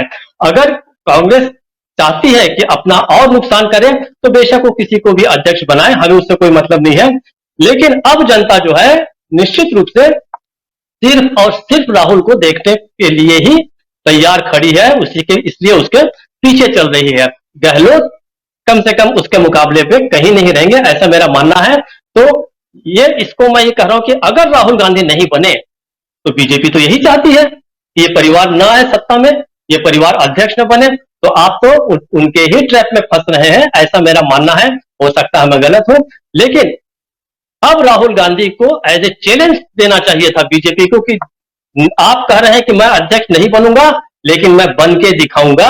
ये चैलेंज होता है कि आप अपने विरोधी की बात को मान के उन्हें कोई हरा नहीं रहे हैं, आप एक तरह से परास्त हो रहे हैं। ऐसा मेरा डेफिनेशन है, ऐसा मैं उसको कंसीव करता हूं, ये मेरी अवधारणा है। राजीव जी। मीनू जी, क्या जो दीपक जी कह रहे हैं और उससे इतर जो सवाल मेरा था, अब यहाँ दो सवाल उठ रहे हैं। जो दीपक जी कह रहे हैं यानी कि राहुल गांधी बीजेपी के जो फैलाए हुए जाल में, मीडिया के फैलाए हुए जाल में ट्रैप हो गए और राहुल गांधी और गांधी परिवार ने अपने आप को बाहर कर लिया कि अध्यक्ष नहीं बनना है, जिसमें अब अगर माना जाए तो बीजेपी उसमें सफल हो रही है। लेकिन दूसरी तरफ एक मुद्दा जो गांधी परिवार के इर्द गिर्द घूमता रहता, अगर राहुल गांधी अध्यक्ष बनते, अगर राहुल गांधी अध्यक्ष बनते तो बार बार फिर से राहुल गांधी को जो 17,500 करोड़ रुपए खर्च करके पप्पू साबित करने की कोशिश की गई, उनकी छवि बिगाड़ी गई, फिर से 17,500 क्या 1,70,000 करोड़ रुपए खर्च करके फिर से वैसी छवि बनाने में जुट जाती बीजेपी। क्या यहाँ दो सवाल है, एक जो दीपक जी कह रहे हैं, दूसरा मेरा सवाल कि राहुल गांधी ने अपने आप को विड्रॉ करके तमाम बीजेपी के जो मंसूबे थे उस पर पानी फेर दिया। जी राजीव जी, मेरा ये मानना है कि राहुल गांधी ने जो मना किया है अध्यक्ष पद के लिए, उस कदम ने इनफैक्ट बीजेपी के मंसूबों में पानी फेर दिया है। मैं आप दीपक जी से थोड़ा सा अलग व्यू रखती हूँ इस विषय में, और क्योंकि जो बीजेपी का एक प्लैंक है, युवराज, शहजादा, वंशवाद, सल्तनत, गांधी परिवार की सल्तनत, तो वो सारी चीजें जो सारे उनके विशेषण है, कुविशेषण है, जो वो एक झटके में ढह जाते हैं। उनके पास राहुल गांधी के ऊपर आक्रमण करने के लिए कुछ बचेगा नहीं। बचती है भारत यात्रा, जिसके ऊपर उनको सूझ नहीं रहा है कि भारत जोड़ो यात्रा पे सूझ नहीं रहा है कि इसके ऊपर रिएक्ट कैसे करें। तो मेरे ख्याल से तो बीजेपी का बिल्कुल हथियार जो है वो सारे भोथरे हो जाते हैं राहुल गांधी के मना करने से। दूसरी बात यह है कि देखिए, सोनिया गांधी अभी कमांड में है कांग्रेस की, ठीक है, तो उसमें चाहे उसमें अध्यक्ष शशि थरूर सॉरी गलत बोल रही हूं मैं, अशोक गहलोत बने या कोई और बने, उसमें सोनिया गांधी कमांड में अवश्य रहेंगी। ऐसा नहीं है कि उसके बाहर निकल जाएगी कांग्रेस। वो जो एक कांग्रेस का जो काम करने की पद्धति है, कार्य पद्धति है या विचारधारा है, उसमें किसी तरह का कोई चेंज आएगा। दूसरी बात यह है, जो मैं अपनी पर्सनल तौर पे फील करती हूँ, राहुल गांधी की जो शख्सियत है, मैंने उनको एक बार मिली हूं, लेकिन बहुत इतना नजदीक से नहीं देखा है, लेकिन जो इंटरेक्शंस और जो उनके टीवी पे जो अपीयरेंसेस होती हैं, उनसे जो मैंने उनका अध्ययन किया है, मेरे हिसाब से वो व्यक्ति जो डे टू डे जो माइक्रो मैनेजमेंट की चीजें होती हैं पार्टी को लेके, जैसे अभी आप यही समझ लीजिए कि वहां सरकार गिर रही है गोवा में, तो जी वहां एमएलए को कैसे रोका जाए, वहां 3 को बैठा लिया जाए, उसके लिए इसको फलाने को डेप्यूट किया जाए, वो उससे मिले, ये उससे मिले। आई थिंक सो कि राहुल गांधी एक लाइट हाउस के तौर पे बहुत उपयोगी साबित हो सकते हैं, और होंगे भी, क्योंकि वो ये भारत यात्रा निकल रही है, भारत जोड़ो यात्रा, इसमें राहुल गांधी का जो एक तरह से जो नेहरू ने डिस्कवरी ऑफ इंडिया जेल में जाकर रहकर लिखी थी, और राहुल गांधी जो है वो सड़क के ऊपर लिख नहीं रहे हैं, उनके दिमाग में लिखी जा रही है डिस्कवरी ऑफ इंडिया। तो वो जो डिस्कवरी ऑफ इंडिया है, वो एक राहुल गांधी को एक नया विजन दे रही है। जो आपकी कल की प्रेस कॉन्फ्रेंस है, वो उसमें साफ रिफ्लेक्ट होता है कि 15-20 दिन के अंदर ही उनको बहुत जल्दी रियलाइजेशन हो गया है जिस मकसद से वो यात्रा पे निकले थे। और आप देखिए, वो प्रफुल्लित है अभी भी, मतलब हर सुबह में देखिए आप या शाम को देखिए, वो बिल्कुल प्रफुल्ल मुद्रा में नजर आते हैं, हंसते मुस्कुराते, लोगों को खुद बुलाते। तो वो क्या मतलब कि उनको उस चीज में उसकी उपयोगिता, उसकी महत्ता समझ भी आ गई है, और जो पब्लिक का रिस्पॉन्स है उनको मालूम पड़ गया है कि इस देश की पब्लिक चाहती क्या है, और वो उस पल को सराह रहे होंगे जब उदयपुर में ये भारत जोड़ो यात्रा की एक कॉन्सेप्ट को ने जन्म लिया होगा कि ये कॉन्सेप्ट जब जन्म लिया और आज मैं सड़क के ऊपर हूं। तो मेरा मानना ऐसा है कि राहुल गांधी का वहां से इनफैक्ट हटना, वहां से एक अध्यक्ष पद से हटना एक जिसको कहते हैं ना कोहेसिव एडहेसिव की तरह काम करेगा, कांग्रेस को बिखरने से भी रोकेगा। जो ऊपर से जो एक होता है कि चीजों को देखना और एक निटी ग्रिटी के बीच में रिग्मा रोल उसके जो मिल विंड उसके अंदर घुसे रहना, उसके चकरघिन्नी बने रहना, उसमें शायद आपकी जो राहुल गांधी है उनकी क्षमता प्रभावित होगी निर्णय लेने की। और जैसा मैंने अभी आपके प्रोग्राम में 2 दिन पहले भी कहा था कि मेरा मानना ऐसा है कि राहुल गांधी और कांग्रेस इनको ये पदयात्रा का जो ये कार्यक्रम है ये अनवरत चलता रहना चाहिए। ऐसा घूमते रहे, ये नहीं मैं कह रही हूं, लेकिन इसको 2 महीने 4 महीने में गैप देके फिर शुरू किया जाए। मतलब मेरा ये मानना है कि जिस भी स्टेट में इलेक्शन आने वाले हों, इलेक्शन बाउंड स्टेट हो, अभी गुजरात का तो सवाल नहीं है, लेकिन इसके बाद कर्नाटक के इलेक्शन आए, उसके बाद दोबारा से कर्नाटक की पदयात्रा की जाए। तेलंगाना क्या है, तेलंगाना की पदयात्रा 2 महीने पहले शुरू कर दी जाए। तो ये एक मेरे हिसाब से बीजेपी खर्चती है हजारों करोड़ रुपया। आज आया है कि 5 राज्यों के जो इलेक्शन हुए थे अभी विधानसभा के, उसमें 221 करोड़ रुपए केवल यूपी के इलेक्शन में खर्च हुए हैं, भाजपा ने किए हैं। तो आप अंदाजा लगाइए, भाजपा 221 करोड़ रुपए खर्च के चुनाव जीतने की तैयारियां करती है। यहाँ पदयात्रा से वो रिजल्ट आएगा, मतलब ऑर्गेनिक वर्सेस सिंथेटिक। कांग्रेस की जो पदयात्रा है वो ऑर्गेनिक है और जो 221 करोड़ रुपया भाजपा खर्चती है वो एक सिंथेटिक चीज है। तो डेफिनेटली पब्लिक ऑर्गेनिक की तरफ जाएगी, जिसमें कि नेता को देख सके, मिल सके, राब्ता कर सके, ना केवल मिल सके, उसके गले से लिपट जाते हैं लोग। एक आपकी तस्वीर आपने इसमें देखी होगी और जो भी आ रही है, उसमें एक जो मोटर मैकेनिक है जो गैराज में काम करता है, चांस की बात थी कि उस वक्त मैं डायरेक्ट टेलीकास्ट देख रही थी उसका मॉर्निंग में। तो वो जो सड़क पे जा रहे थे तो वो वहां से उसने हाथ हिलाया मैकेनिक ने सड़क गैरेज से, तो राहुल गांधी ने रोके उसको और उसको बुलाया और उसमें 1-2 मिनट का समय लगा क्योंकि उसको वो हिचका आने के लिए, लेकिन उन्होंने फिर बुलाया। और आपने देखा होगा उस मैकेनिक बिल्कुल मैले कुचैले कपड़े।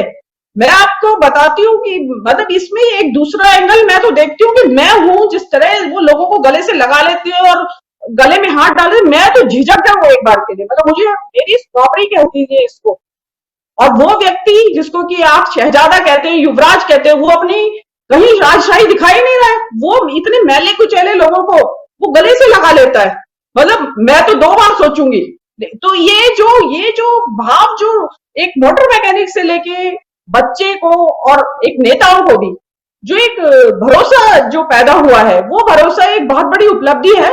और ये यात्रा जो है ये राहुल गांधी के लिए ही नहीं, पदयात्रा राहुल गांधी नहीं, ये कांग्रेस के लिए भी एक राजनीति का एक नया टूल है मेरे हिसाब से, ये इजाद हो गया है अब आज के बाद। और कोई बोलता नहीं कि मोदी जी निकल पड़े दिल्ली से गुजरात की यात्रा पे, क्योंकि गुजरात में बहुत ज्यादा परेशानी आ रही है बीजेपी को, काफी दिक्कत में है इस बार ये बीजेपी का चुनाव जीतना। तो पता चला कि मोदी जी दिल्ली से निकल चुके हैं और वो वर्चुअल यात्रा कर रहे हैं, रास्ते में रुक रुक के बिल्कुल बिल्कुल जी मीनू जी बिल्कुल। कि मेरा एक और इसमें है कि ये पदयात्रा की जिस तरीके से पॉपुलैरिटी हो रही है, मैं देख रही हूँ कि शाम के टाइम बहुत अंधेरा हो जाता है, राहुल गांधी सड़कों पे चलते हैं, तो जो यात्रा के संयोजक है वो इस बात पे ध्यान दें कि रात जब दिन ढलने के बाद यात्रा ना करें, आगे दुश्वारियां बहुत आएंगी, आगे अभी जिसको कहते हैं ना लंबा है सफर, अभी इसमें रात तो होगी, वो वाली बात है। तो आप थोड़ा सा इसका दिन ढलने से पहले यात्रा समाप्त हो जानी चाहिए, उसके बाद इंटरेक्शन करें जो भी वो ग्रुप से करते हैं। जी राजीव जी, बस मेरा इतना ही। मीनू जी, लेकिन ये चिंता मत कीजिए, कल भी जब यात्रा शुरू हुई थी और 2 घंटे बाद अंधेरा, लेकिन बिल्कुल अंधेरा नहीं दिखाई देता है। रास्ते में लाइट की व्यवस्था है और स्वागत में शहरों में तो दोनों साइड तीनों ट्राई कलर में जो लाइट्स की व्यवस्था है वो बहुत ही शानदार होती हैं। तो पूरी यात्रा में रोशनी ही रोशनी है, और रोशनी तो बिखेर ऐसे भी रही है ये यात्रा, क्योंकि पैगाम बहुत ही खूबसूरत है। तो इसलिए यहाँ राहुल गांधी का बस चले तो वो 24 घंटे पैदल चले। वो कहते भी हैं कि इतनी कम दूरी, बस 20 किलोमीटर, 22 किलोमीटर, 23 किलोमीटर, 30 किलोमीटर से तो वो शुरुआत करना चाहते हैं राहुल गांधी, तो ये यात्रा आगे बढ़ेगी। लेकिन चर्चा हम बहुत इंपॉर्टेंट कर रहे हैं, समय बीत चुका है, लेकिन जल्दी जल्दी हमारे दो वरिष्ठ साथी जो जुड़े हुए हैं, खासकर प्रशांत टंडन जी और वर्षा जी के पास में। पहले वर्षा जी आपके पास आना चाहता हूं इन्हीं सवालों के साथ में, और सवाल ये भी कि क्या अगर राहुल गांधी नहीं बनते हैं अध्यक्ष, अगर क्या आप तो नहीं बनने जा रहे हैं, लेकिन ऐसे तो और भी है, और सबसे बड़ी पार्टी जो आज की तारीख में दुनिया की सबसे बड़ी पार्टी भी तो राज कर रही है, उनके अध्यक्ष और उस पार्टी में फैसले, दोनों में तो बहुत फर्क है। लेकिन राहुल गांधी की तरफ इशारा होता है कि फैसले तो राहुल गांधी लेंगे, फैसला तो गांधी परिवार लेगा। लेकिन यहां भी तो बीजेपी में आप देखिए कि नड्डा साहब जो हैं वो अध्यक्ष हैं, और फैसले तो दो लोग लेते हैं, प्रधानमंत्री जी, गृह मंत्री जी। तो इसमें क्या बुराई है? कल इस प्रेस कॉन्फ्रेंस में एक और बात, बहुत इंपॉर्टेंट बात राहुल गांधी ने कही थी। उन्होंने बोला था कि क्या आप लोग, हम मीडिया वालों से उन्होंने पूछा था, क्या आप लोगों ने कभी पूछा कि बीजेपी में, वाम दलों में, समाजवादी पार्टी में, ऐसे और भी कई दलों में, क्या वहां अध्यक्ष पद का चुनाव ऐसे होता है जैसे कांग्रेस पार्टी में होता है? क्या कुछ फिर इस पर एक बहुत ही मजेदार वाकया भी आया।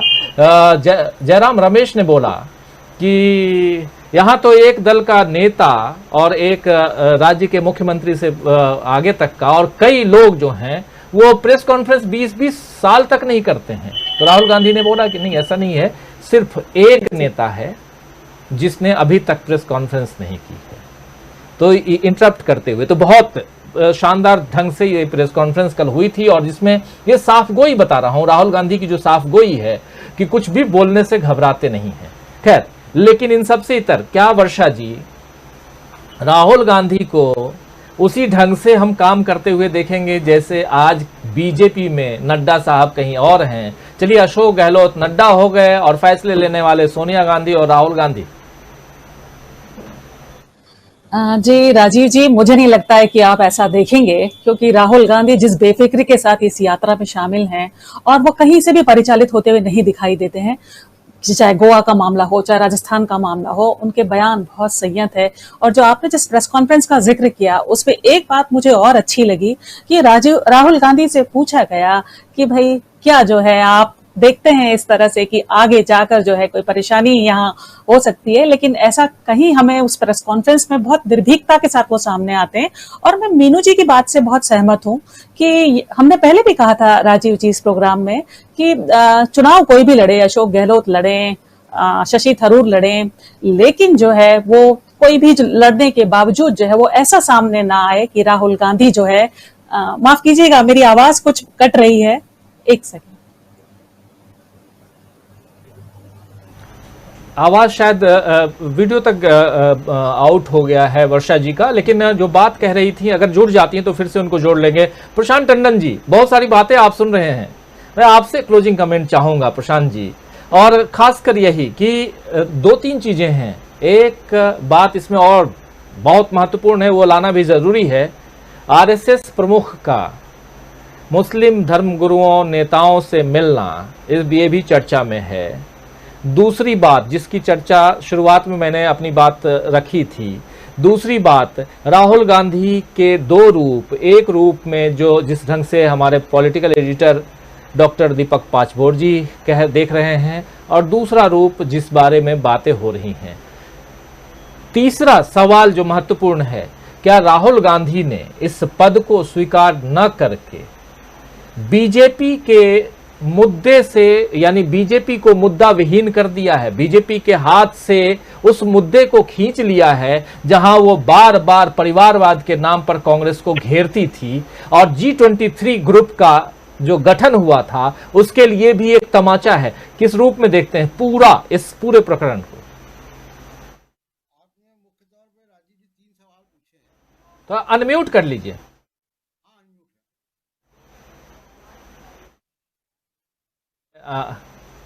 आवाज नहीं आ रही है?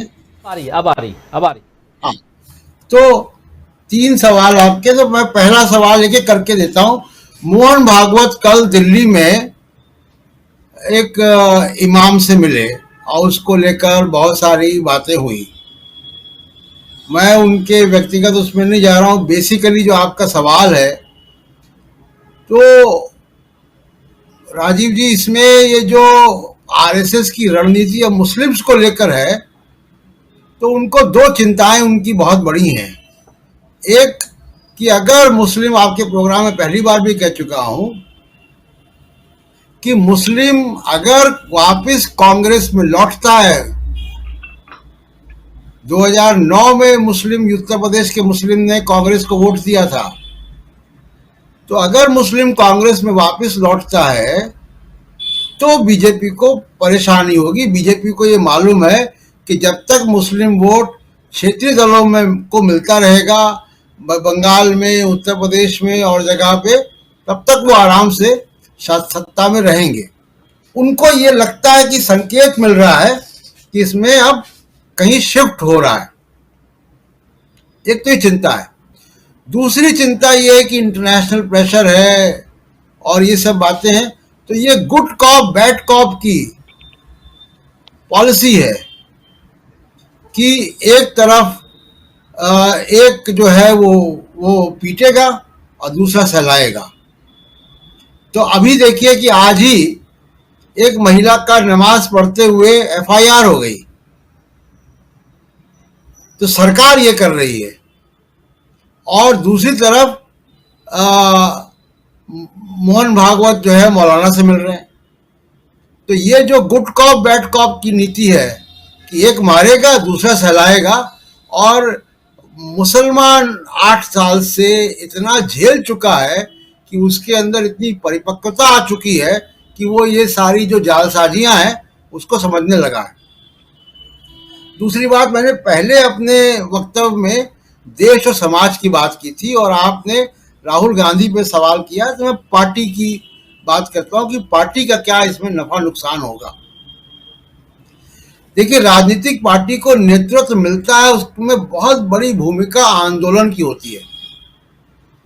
अगर आप गैर बीजेपी और गैर कांग्रेस नेतृत्व को देखेंगे या गैर कांग्रेस राजनीतिक नेतृत्व को देखेंगे इस वक्त मौजूदा, तो आप देखिएगा कि ये बहुत बड़ा हिस्सा इसका जो है वो इमरजेंसी के दौरान आंदोलन से पैदा हुआ, जेपी के आंदोलन से पैदा हुआ। चाहे वो लालू हो, चाहे वो नीतीश हो, चाहे वो पासवान रहे हो, चाहे वो बीजेपी के भी तमाम नेता रहे हों, आडवाणी हो और लोग हो। और बीजेपी ने एक राम मंदिर का आंदोलन चलाया और उसने बीजेपी को बहुत नेतृत्व दिया। उससे सहमति असहमति अपनी जगह है, लेकिन बीजेपी को ताकत दी, बीजेपी को सत्ता तक पहुंचाया उस मुद्दे ने, और बीजेपी को तमाम नेतृत्व दिया।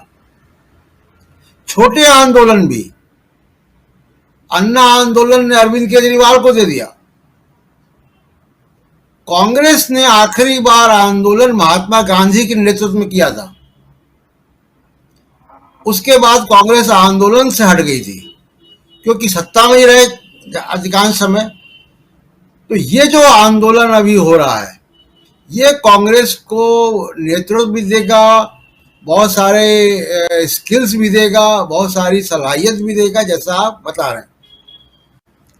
दूसरा है कि जहां तक वो डायनेस्टी पॉलिटिक्स और ये सारी बातें हैं, देखिए राहुल गांधी अब जो स्थिति उनकी है, वो केवल कांग्रेस में ही नहीं, पूरे विपक्ष में वो सबसे बड़े नेता के तौर पे उभर कर आ गए हैं। और वो ही जो विपक्ष की, जो आप कहें कि जो कॉन्सेंस कीपर के तौर पे वो काम करेंगे, वो कांग्रेस के भी और पूरे विपक्ष के भी, क्योंकि उनको मासेस का सपोर्ट होगा। अब ऐसी स्थिति में उनको अध्यक्ष बनना बहुत फर्क नहीं पड़ता, और ना बनने से बीजेपी का जो मुद्दा है बहुत बड़ा, पूरी उनकी जो पिछले 8 साल की मेहनत है, पूरा जो कम्युनिकेशन है, पूरा जो इन्वेस्टमेंट जो किया, जो आपने बताया, वो सारा इन्वेस्टमेंट उनका जो है वो बेकार हो जाएगा, क्योंकि वो राहुल गांधी पे उस तरीके से हमले नहीं कर पाएंगे, परिवारवाद पे हमले नहीं कर पाएंगे जैसा वो करते रहे हैं। तो ये बीजेपी की जो एक बड़ा उनके पास से हथियार जो है वो उनसे छिन जाएगा। राजीव, बड़ा हथियार छिन जाएगा और वो छिन चुका है, क्योंकि अगर राहुल गांधी अध्यक्ष नहीं बनते हैं और जो वो कह रहे हैं, और साफ अब अशोक गहलोत अगर बाहर आ रहे हैं, खुलकर बोल रहे हैं कि नॉमिनेशन फाइल करने जा रहे हैं वो, तो राहुल गांधी अध्यक्ष नहीं बनने जा रहे हैं। और ऐसे में एक बहुत जिस विसात को बीजेपी ने पिछा करके एक चालें चलने की कोशिश और या चाल चलने के इंतज़ार में बीजेपी थी, अब उसमें कहीं ना कहीं उसको कदम पीछे खींचना होगा। और यहीं पर कांग्रेस आगे बढ़ती हुई दिखाई दे रही है। और लगातार जिस दिन से 7 सितंबर से ये पदयात्रा शुरू हुई है और पदयात्रा के 15 दिन पूरे हो चुके हैं, आज 16वां दिन, छुट्टी का दिन, आराम का दिन, और इस आराम के दिन को भी पीएफआई से जोड़ने की कोशिश हुई। केरल में आपने देखा कि पीएफआई के अलग अलग ठिकानों पे छापेमारी में और 106 से ज़्यादा लोगों को गिरफ्तार कर लिया गया था। लेकिन आज की परिस्थितियां जो हैं वो केरल में थोड़े तोड़फोड़ और विरोध प्रदर्शन की खबरें भी आई हैं। और इन सब को कांग्रेस की पदयात्रा के रेस्ट डे से जोड़ने का काम बीजेपी ने किया। तो गाहे बगाए इधर से उधर, उधर से इधर कांग्रेस को घेरने की कोशिश बीजेपी कर रही है। इस पदयात्रा से बीजेपी के अंदर खलबली मची हुई है, बीजेपी परेशान है, ये तय मानिए, और बीजेपी को मुद्दे नहीं मिल रहे हैं। कांग्रेस के प्रवक्ता भी अगर आप देखें तो तमाम टेलीविजन चैनलों पर जैसे पहले घिर जाते थे, अब घिरते नहीं हैं, वहां भी वो मुंहतोड़ जवाब दे रहे हैं।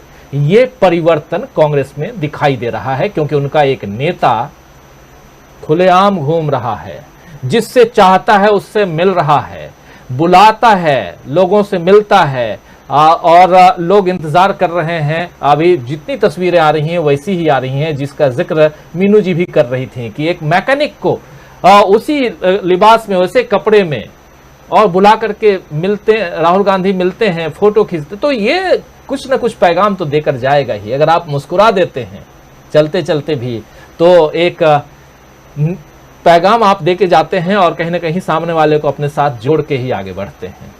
तो इस कार्यक्रम को समाप्त करना चाहूंगा। बहुत सारी चीजें हैं कांग्रेस को लेकर के, अभी चर्चा चलती रहेगी, इसलिए भी क्योंकि कांग्रेस विपक्ष, प्रमुख विपक्षी दल है और कांग्रेस में बहुत कुछ परिवर्तन की तरफ है, इसलिए भी उस परिवर्तन से हम लोग रोज 2-4 हो रहे हैं और उस परिवर्तन से रूबरू करवाना चाहते हैं हम आपको, इसलिए भी क्योंकि देश में जिस परिवर्तन के लिए, जिस नफरत के खिलाफ आवाज उठाने के लिए यात्रा हो रही है, और जिस नब्ज को राहुल गांधी या कांग्रेस पार्टी ने अब पकड़ लिया है, उस नब्ज को पकड़ के ही आगे बढ़े तो शायद कांग्रेस का बेड़ा जो है वो पार हो जाएगा। लेकिन आज हमारा समय पार हो चुका है और आप सबसे इजाजत चाहूंगा। बहुत धन्यवाद देना चाहता हूं प्रशांत टंडन जी, बहुत धन्यवाद मीनू जैन जी, बहुत बहुत धन्यवाद अमलेंदु उपाध्याय जी, डॉक्टर दीपक पासपोर्ट जी, और साथ में जुड़ी थी वर्षा जी। आप सबको बहुत धन्यवाद, बहुत शुक्रिया अदा करता हूं। साथ में हमारे तमाम साथी जुड़े रहे। ओम प्रकाश तिवारी जी हैं हमारे साथ में, कह रहे हैं भारत जोड़ो यात्रा जैसे जैसे बीजेपी शासित राज्यों के निकट जाएगी, वैसे वैसे भारत जोड़ो यात्रा पर हमला तेज होता जाएगा। बिल्कुल सही कह रहे हैं आप, लेकिन बहुत मजबूती के साथ ये यात्रा आगे बढ़ रही है, और चूंकि शुरुआत इतनी मजबूत हो चुकी है, आगे मुझे नहीं लगता है, क्योंकि बहुत मजबूत शुरुआत हुई है तमिलनाडु और केरल, ये दोनों राज्यों में जिस मजबूती के साथ ये भारत यात्रा आगे बढ़ रही है। कर्नाटक के लोग कल कुछ मिले, वो कह रहे थे कि हमारे यहां आप इससे भी ज्यादा भीड़ देखेंगे। तो आप समझ सकते हैं कि कर्नाटक, और बहुत ज्यादा दिन नहीं है, आज 23 तारीख है, 4 दिन बाद कर्नाटक में ये यात्रा प्रवेश कर जाएगी। तो इसलिए बहुत सारी चीजें होंगी। बहुत असलम चिश्ती जी कह रहे हैं कि लोकतंत्र को बचाने के लिए जनता को ही विपक्ष बनना होगा, क्योंकि लोकतंत्र के लिए विपक्ष और विपक्ष के लिए संसाधनों को खत्म किया जा रहा है। बहुत सही कह रहे हैं आप। दीपक तिवारी जी कह रहे हैं कि महंगाई, बेरोजगारी, भ्रष्टाचार को लेकर कांग्रेस भारत जोड़ो यात्रा को सफल बनाने हेतु हम सबका कर्तव्य है इस यात्रा के बारे में बृहद चर्चा करके लिखकर नए भारत में नागरिकता को बचाने के लिए बड़ा पैगाम होगा। बहुत सही कह रहे। गुलशन गुलाटी कह रहे हैं कि today I really like this indifferent debate. बहुत धन्यवाद आपको गुलशन गुलाटी जी कि आप जुड़े, आपको कार्यक्रम पसंद आया, आप रोज जुड़ते हैं, बहुत बहुत शुक्रिया अदा करता हूं। MS ब्लॉग भी हमारे साथ है, नमस्कार कह रहे हैं, बहुत दिनों बाद आप दिखे MS ब्लॉग जी, और आपको भी नमस्कार करता हूं। और फ्रेंड्स फॉर्म कह रहे हैं कि गुजरात और हिमाचल प्रदेश का इलेक्शन का माहौल क्या है सर जी? इलेक्शन का माहौल भी कंट्रोल हो रहा है इस यात्रा से, आप ये तय मानिए। यात्रा जितनी मजबूत होगी कांग्रेस वहां मजबूत होगी, उसके तार जुड़े हुए हैं उससे, वो यात्रा वहां जाए ना जाए लेकिन तार जुड़े हुए हैं। तो इस मजबूती भारत जोड़ो यात्रा की गुजरात में भी दिखाई देगी और हिमाचल प्रदेश में भी दिखाई देगी। कांग्रेस बहुत मजबूती के साथ सड़कों पे आने वाली है और विपक्षी दलों को, बीजेपी की बात नहीं कर रहा हूं, बीजेपी तो शासन में है, और बाकी विपक्षी दलों को भी हैरान परेशान कांग्रेस ने कर दिया है कि आखिर इसका जवाब क्या दें। उनको भी सड़कों पे आना पड़ता है। आप आज देखिए, आज अखिलेश यादव ने विधानसभा में विधानसभा सत्र का आज के दिन का बायकॉट किया और वो सड़क पे, बाहर धरने पे नहीं बैठे, सड़क पे पैदल चल दिए, उनके साथ ही चल दिए। तो ये एक नया ट्रेंड आप देखेंगे आने वाले समय में। और जब विपक्ष सड़कों पे होगा तो हम और आप खुशहाल रहेंगे, ये भी तय मानिए, क्योंकि सत्ता पक्ष की लगाम विपक्ष के हाथ में, इसलिए भी। और बहुत सारे साथी अपनी बात, अपने विचार रख रहे हैं। आप सबसे विदा लेने का वक्त हो गया है और लगातार ये कार्यक्रम आप तक हम पहुंचाते रहते हैं, पहुंचाएंगे। कल शाम भी 7 बजे, कल शाम फिर से हाजिर होऊंगा कुछ ऐसी खबरों के साथ, कुछ ऐसे ही नए नए विचारों, नए नए विश्लेषकों के साथ में। आप सबका इंतजार रहेगा। आपको अगर कार्यक्रम पसंद आता है तो बस एक छोटा सा काम कीजिए, शेयर बहुत कीजिए, ज़्यादा से ज़्यादा लोगों के बीच फैलाइए, ताकि एक अच्छा पैगाम हमारा, आपका, हमारे साथ जुड़ने वाले लोगों का अच्छे लोगों तक, जो लोग गलत राह पे जा रहे हैं उन तक भी ये पहुँचे, लोगों में एक नई जागृति पैदा हो, लोगों के बीच में ये लगे कि नहीं, कोई अलग राह भी है। व्हाट्सएप यूनिवर्सिटी से बाहर निकालने की कोशिश करें हम उन युवाओं को जो सब कुछ सोचते हैं कि हमारे व्हाट्सएप में ही है और जो व्हाट्सएप के ज़रिए उन तक पहुंच रहा है वही सही है।